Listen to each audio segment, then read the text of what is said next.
Julie developed Perfect Again 6 years ago this month. In that time, many women who bought her bra forms and mastectomy bras have come through their breast cancer journey to feel perfect again. You're listening to Sew Organised Style podcast, produced by me, Maria Theoharis, and Anne Wally, the Pattern Whisperer. This is episode 7 of series 2, and this broadcast is brought to you by our friend and sponsor, Erin Shields of Style Sew Me Patterns. Erin is the indie pattern designer that collaborates directly with the sewing community, and her printed patterns are selling this month, for this month only, for $5 each.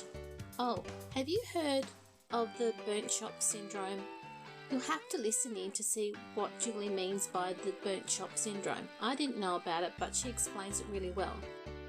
So Julie, thanks for coming on the podcast. Thanks for having me, Maria. We got your name through our contact at ASG, and I've looked at your website, which is called Perfect Again. Yes. And okay, so I've read what it is, but do you want to just explain why you chose Perfect Again? Well, I have to tell you that coming up with a name for a business, particularly a particular kind of business like this, I didn't have any concept of how difficult that was going to be. And I came up with some other name that wasn't very good. And I've got some friends who are graphics people, and I ran the name past one of those guys he's a copywriter, I suppose. And he just said my idea was just shocking. So he came up with an idea, and then he found it was a little bit trickier than he had thought it was going to be. You know, he said, I come up with these names for breakfast. I said, good to myself. Well, he came up with the name Ditto. And I thought to myself, it's a little bit like an oil company, Ditto. I mean, I know what Ditto means, and I thought, no, I can't really use Ditto. So I came up, it took me quite a long time, and I came up with those two words, Perfect Again, because even if we didn't think we were perfect in the breast department before, after you've lost one breast, you actually realise that you were perfect. So, yeah. And both of the words are soft words. The word perfect is a soft word, and again is a soft word. And I have to say that, I mean, that's quite a long time ago now that I was talking about the naming of the business, but a lot of women really liked the idea of the sound of the name Perfect Again, and I still like it now. So I actually came up with those two words together as the name, and if anybody doesn't like it, well, it's my fault. Oh. So there we are. I think you need to pay yourself for that naming right. with what, Maria? Yes, so anyway, that was the whole of this scenario has been a huge learning curve. And really, frankly, if Franco and I knew at the beginning what we know now, there is just no way we'd have even entered this arena, because it's so complicated. And, you know, women, we put ourselves last. We will put up and we'll shut up. We'll put up with a lot of discomfort because our kids need those new Nike shoes or, you know, whatever. We assume the burnt chop syndrome. And by that, I mean at the barbecue, we'll give the best chops to our children. We'll give the second best chops to our husband, and then we'll eat the burnt chop. And so that goes through every vein of our life, including breast forms, external breast prostheses. And that's why women just put up and shut up with an external breast prosthesis that might weigh 1 kilo, 275 grams, which is cruelty, I think. After all we've been through, and the diagnosis and the emotional free fall and the therapies and all that jazz, to have to lug around something like that if you happen to have a double E-size breast is just awful, in my humble opinion. And you've been through it too. Well, at least my breasts weren't that large to start with. But yes, I have been through it, and I think that makes a world of difference, really. I think it does. You ask anyone in the workplace or, you know, in groups that you meet, and everyone knows someone who has been through breast cancer. Yeah, and it's a very great trauma, you know, mentally and physically, breast cancer, even if you don't have anything at all even cut out of a breast. The word cancer is what freaks everybody out, you know. But luckily with breast cancer, there's a 90% survival rate. I mean, we're only talking 5 years, but still, that's way way better than if you've been unfortunate enough to be diagnosed with pancreatic cancer or any other number of cancers, frankly. Yes. But, I mean, at least there are a big herd of squawking females who've survived this, which is why there's such a big noisy lobby group to support other women who've had breast cancer. The most recent experience that I've had in the workplace was one of our colleagues was away for a while, came back and her hair looked different. And it was only once she'd gone through a few more months of this that she actually, no one said anything because we were just quite concerned about her health. Finally, when she told us, there was so much support for her. So I think, you know, when I've been prepping for this interview with you for this podcast, I've asked a few women who have been through breast cancer. And as I was saying to you earlier this week, they're really glad that they've been through it, but they don't want to talk about it anymore. So that's why when we spoke, I just thought it was great that you're still willing to talk about it to help people through. Well, every single one of us is different. And I have to say, it did cross my mind in a bit of a big way when, because this all happened to me 17 years ago. I lost my breast in 2002, which is quite a long time ago. And then we started the business in 2014. So I wondered whether it was going to do my head in going back there to discuss all this, but it hasn't. And I think that it's actually been it's been good for me, and it's because I can connect with them, and I've survived this long, and perhaps they can too. You know, as I said, every one of us is different. We do not fit into the same box. And I think somewhere on the line, some medicos like to think that we all are going to fit into the same box. Well, you know, we don't. I'm sorry to let them know, but we don't. The other thing that's interesting is that I don't really have any medical credibility with medicos, even with breast nurses. Now, I thought that the breast nurses would be my gatekeepers. I thought they would be, you know, open-minded and they'd accept what we're doing and that, you know, women like lightweight breast pumps, and that is not the case. I've got a few breast nurses who love what we're doing, but not many, because I don't have any medical credentials. All I have had is a mastectomy, and in my tiny mind, I think that I actually am an external breast prosthesis expert, because not only do I wear one, we make them. Now, I know a lot about breast prosthesis, probably more than the average breast nurse, but then they don't like yielding that ground. And that's fine, so long as I have a few clients, that's all we need. And that's what's happening, which is great. So I'm jumping over the medical side of things by using social platforms like Facebook, getting straight to the women. That leads me to, I was trying to figure out, how do people find out about you if you don't have that through the nurses that you've just talked about? Let's say you've said Facebook, but how did you come to that conclusion?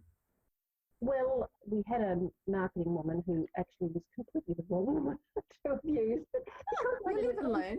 Well, that's right.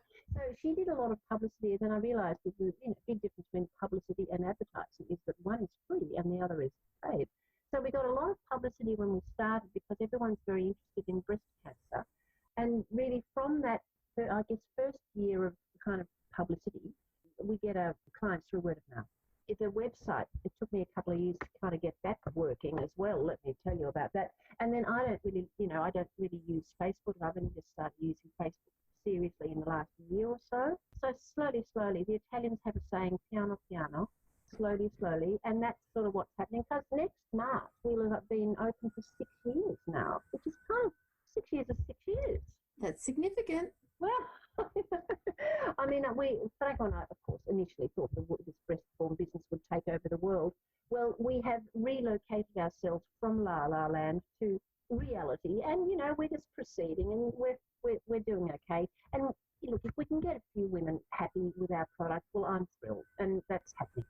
That is very good. I mean, 6 years is fantastic based on, you know, where you've started from and your understanding. So that's really great.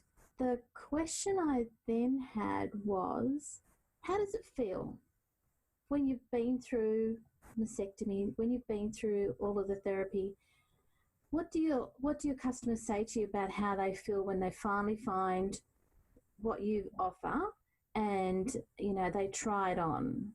Well, if it works for them, and of course, my product isn't going to work for every single woman. Of course, it can't. But when it works well, they are really pleased. You know, they're really happy to have found a shape that they can wear in a bra that they love, because the woman has to love the bra, because nobody should put any woman into a bra that she's not comfortable with, because she simply won't wear it, which is why most women in Australia have got dozens of bras in their top drawer. They've been fitted into the wrong bra. So we've got to find the right bra for this particular woman. Every particular woman has a different requirement regarding her bra. And then we've got to get that bra working for our breast form. So there's got to have a high bridge in the front. It's got to be full cup support, blah, blah, blah. I've turned into a crack bra fitter during this whole process, Maria. Have you? Yes. Well, I mean, they're symbiotic. The bra is as important as the breast form. So if I can't get the woman happy and willing to wear a bra, she's not going to be happy in our breast form. I know that's the case. So when everything lines up, it is a beautiful thing, which is true. Most women are just astounded at the lightness of the breast form, and they find that is extremely comfortable, because you can't feel the weight of your breasts because they're attached to us with all this connective tissue, deep and peripheral connective tissue. Even if you take half the weight of a natural breast and put it in the empty side of a bra, that weight is simply hanging from the strap of the bra and held in place by the band of the bra, which is what goes around your torso. Okay. But it's a dead weight. And it just feels too heavy. Now, they've traditionally been heavy because when you superficially think about an external breast form, you sort of think, well, it's got to kind of be the same weight as your natural breast. But the reality is that it doesn't. And only a woman who has worn both types can know this. How can a woman know what that's like when she doesn't need to wear an external breast prosthesis? So when I get dressed in the morning, I put my bra on. I choose what colour knickers to wear with my bra. I have matching sets. It's beautiful. Excellent. I wear them for me, not for Franco. I arrange my natural breast in the bra, and I put my breast form in the empty side. I look in the mirror and I see a two-breasted gal looking back at me. That is what I want to see. I want to get my old life back, and I can't feel the weight of my breast form because I'm a 34D. My breast would probably have weighed 600 or 700 grams, so then the surgeon would have taken that off. The breast form that I'm currently wearing weighs, I think it's 92 grams, so I can't feel the weight of it, just like I can't feel the weight of my natural breast. So I feel normal. Good. And it has not affected my spine. I haven't got skeletal symptomatology or shoulder drop or any of those kind of things, and they're actually not medical terms, they're marketing terms. See, the other thing I've found, Maria, which is a little bit alarming, when a woman has been recently diagnosed, she does everything she's meant to do methodically, so she's going to get through this with a greater chance of surviving, so she can be there for her family. But she also can fall into the hands of people who have perpetrated these mythologies with these, they're not even truths, they're truths with inverted commas around them, and they've been iterated for such a long time they've become urban mythologies. So that's where the mythology of, oh, you need to wear a weighted breast form comes from, and it's not true, you see. Okay, yep. So it's all a little bit tricky, really, and I'm the one with no medical cred who's saying this. I feel like the little boy from the Emperor's New Clothes, pointing, saying that he's not wearing any clothes. Yep. Look, I can understand that because, practically speaking, when I run, I don't want to have anything extra moving. No. So if you were to say to me, I'm going to give you 92 grams as opposed to 600 grams to wear when you're running, I would choose the 92. I wouldn't choose the 600. No. So, right. And I think that makes sense. I can see your point. I can really see your point. I'm not actually saying that our product is better than any other product. I'm simply saying it is another option. It's an Australian option, made here. It's made for Australian women. And if I was a really if I was as good a marketing person as I was a bra fitter, the whole wide world would know about our product. But I'm actually not very, I ran out of puff with marketing. I mean, it's all, you've got to keep pushing all the time. And it just wore me out. So when Franco and I moved out of our factory last March 2019 to home, now we run the whole shebang from home, which is just beautiful. We've got the home office. We we had to rejig here a little bit.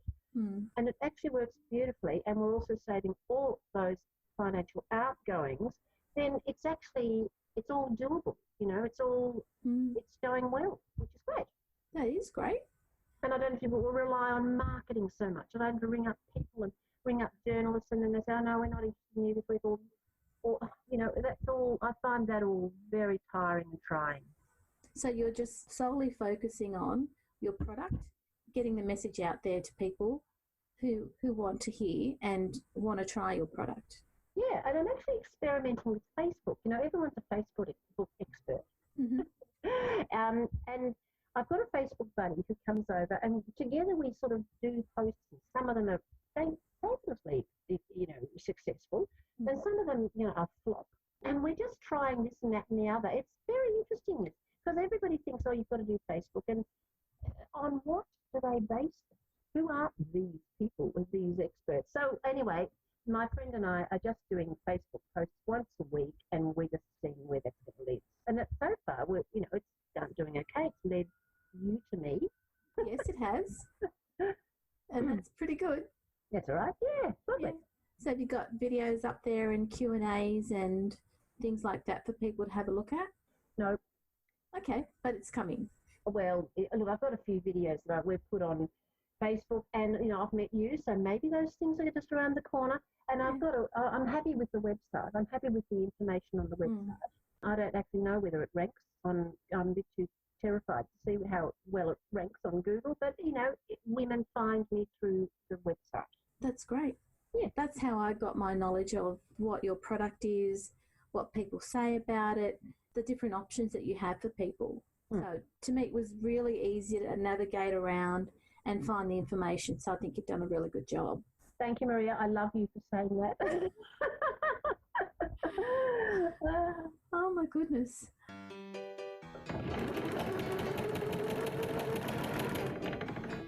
Let's get this thing done.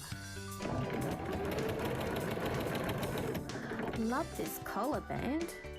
Let me just put this blazer aside for a minute, and I'll give you some insights into Style Sew Me patterns. Erin Shields is a designing force of Style Sew Me patterns. I first found Erin's patterns when she launched the Nikki Blazer, and Myra Lorraine showcased the Nikki Blazer as part of her Black History Month Pattern Designer Challenge last year. Now, I bought the Nikki Blazer at the time, and this year I decided to use it to participate in Myra and Natita's challenge again. Erin was one of their sponsors and offered a discount to the sewing community to try her patterns. So we know Style Sew Me Patterns supports the sewing community in many ways apart from the pattern range that Erin provides us. Making the Nikki Blazer when I ran out of time this month was only tricky because it was crunch time when I got my act into gear to make this blazer. The instructions were simple to follow. The style is simple. As a petite, sometimes simple styles work best. Less fuss, no bother. I can always use a bit of style in my everyday life, so it lifts my spirits and helps me get through the day a bit easier. You can browse through Erin's pattern range at stylesewme.com. The patterns are available as printed patterns or as PDFs if you really need your pattern today. Don't be afraid to try these styles because you'll find Erin has developed video tutorials to get you from A to B when you sew her patterns. Let's get back to this podcast. So have there been any clients that have really blown your mind through this process? Well, yes. I mean, I love the connection with women who have, well, only in this little area of breast prosthesis, because, if they've been wearing a breast prosthesis for a long time, that it really is a drag, literally a drag for them, and then they find ours, and it's a joyful thing for them. Well, I just get a real big kick out of that. I love that, And I've had some marvellous testimonials. A girl recently, she's an artist, and, our breast form absolutely worked so beautifully for her. She just wrote me the most beautiful, a whole A4 page of words that were beautiful. I used them sort of verbatim on the website, and she, Good. that I love that. It's great. That's good. It's Yeah. encouraging, isn't it? Well, it is encouraging. It's lovely. Yes. Yeah. So what are your plans for 2020? Just more of the same, really. Yeah. I mean, if we could perhaps increase sales a little bit, not incredibly. I mean, just more of the same. And if I, like in an ideal world, if we had oodles of money, I would love my very own range of bras, mastectomy bras, but I just can't ever see that happening, unfortunately. I mean, in an ideal world, well, if we lived in an ideal world, wouldn't it be a beautiful thing? But we don't. So I just have to carry on as we are. And it's actually, moving home has made a huge difference to both Franco and my frame of mind and our peace of mind. So, maybe next year we can take a holiday together, Franco and myself. Oh, that would be great. Wouldn't that be nice? And something to look forward to. Yeah. Oh, that's good. Yeah. So do you have any last words for people to find out about you? Well, I mean, if you're not happy with it, if you're not comfortable with your external breast prosthesis, perhaps look at what we produce, because it's really very different from the heavy ones. It's a different shape. They go into different bras. They're a totally different creature, really. It's worth exploring your options, because there really aren't many options. If you've lost a breast and you don't or can't have a reconstruction, you can either wear a knitted knocker, which is a product that's been lovingly made, by women for women, but they kind of are very slippery and they don't really work beautifully, unfortunately. Or you can wear the heavy breast form, which has been around for 40 years, in a bra that flattens the bust and sort of makes it into a sausage across your chest, but it's very comfortable because there's no wire in it. Or you can wear our breast form, which goes into an underwire bra. However, if the woman can't or doesn't want to wear an underwire bra, then we simply have to search for a different bra, and they are there. The bras are available. It's just a matter of you have to do more work for your food if you want to get comfortable following a mastectomy or a bilateral. You have to work harder. But the products are there for your comfort. So I actually had a question that's come back to mind. Good. If I've been through the process, had a mastectomy, then was coming for a bra, and wanted to get back into my usual life, so that also includes, it might also include going to the gym and or doing laps, so swimming. Oh, you can swim in our breast forms. Good. Yeah. Now you can actually swim in the other breast. You can swim in any kind of breast forms, but they're lighter than water, so if they can escape, they will. Now, this can either be funny or it can do your head in, depending on your personality type. So I always say to women, you can always swim in our breast forms, not a problem. Anywhere, in the sea or in a river or in a spa or anywhere, but just make sure that breast form can't escape from your bathers.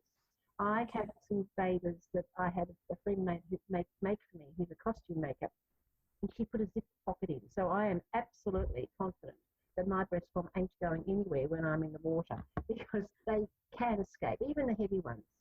Wow. And you mentioned beach or swimming pool, so that means that they can be used in salt water and chlorine. Absolutely, yeah. We've made our breast forms from two kinds of polyurethane, and that's a pretty sturdy material. A lot of polyurethane is in our lives. It's in clothing. A lot of plastics have polyurethane. It's a pretty sturdy kind of material. It's quite robust, actually, as our breast is robust. This material is robust.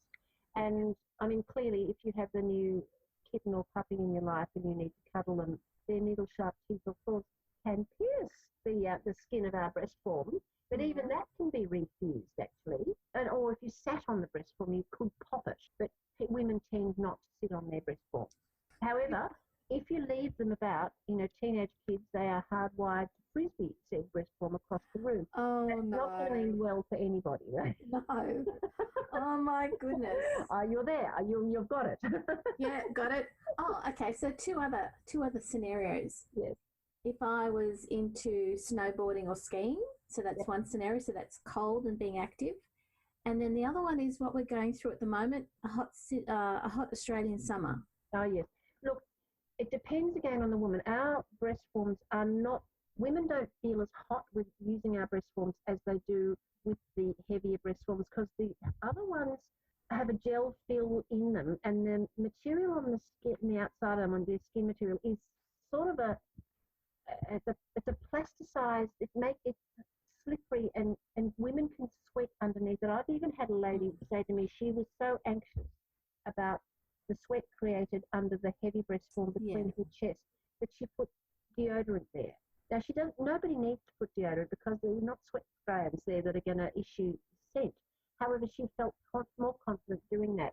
Now, some women, I mean, after you've had menopause, probably been induced by chemotherapy, some women are going to have hot flushes for the rest of their lives, unfortunately. So if they wear any prosthesis, it's not going to be comfortable. But women generally are less hot, certainly in the hotter parts of Australia during summer, wearing our product than wearing the other product. But again, every single woman is different. And that's the key. You've got to find your options and see what works for you. Exactly. Yeah. All right. Any other questions? So they were all the scenarios that I could think of. When you're ready and you want to buy them, the sort of situations you would need to make sure that they worked for you. You've covered off heat and cold and teenagers using them as frisbees, which, teenagers will do. That's exactly what they do. Yeah. Cold won't affect the breast forms, but it's the type of bra. Then you've got to find the bra that's going to work.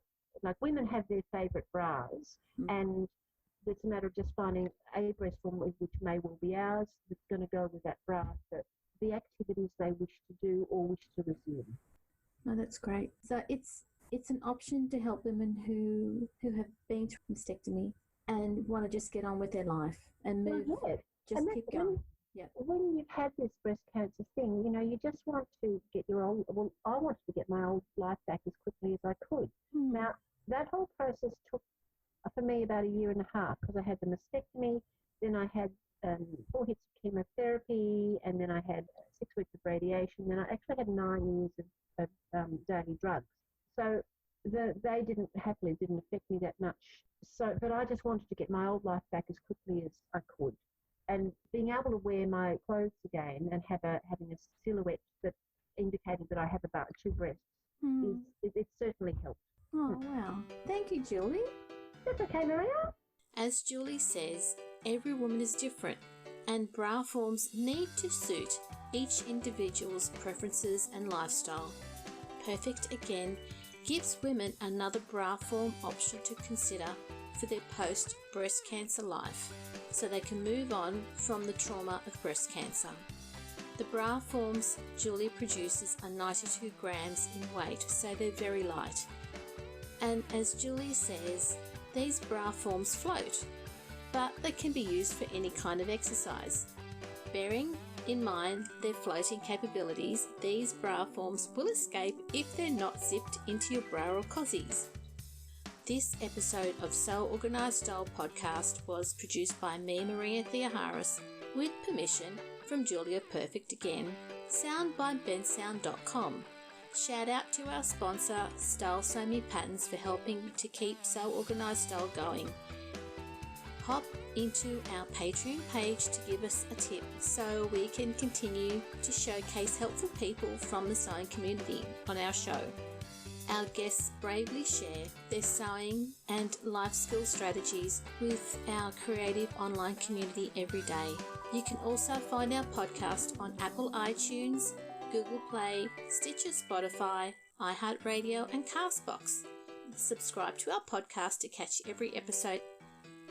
In our next episode, Kylie of Kylie and the Machine finally gets a chance to sit down and talk to us about what drives her creativity. In our next episode, Kylie of Kylie and the Machine finally gets a chance to sit down and talk to us about what drives her creativity. The sewing community has continued to provide Kylie with bucket loads of support for her unique business and for her personal life. Thanks again for joining us. See you again.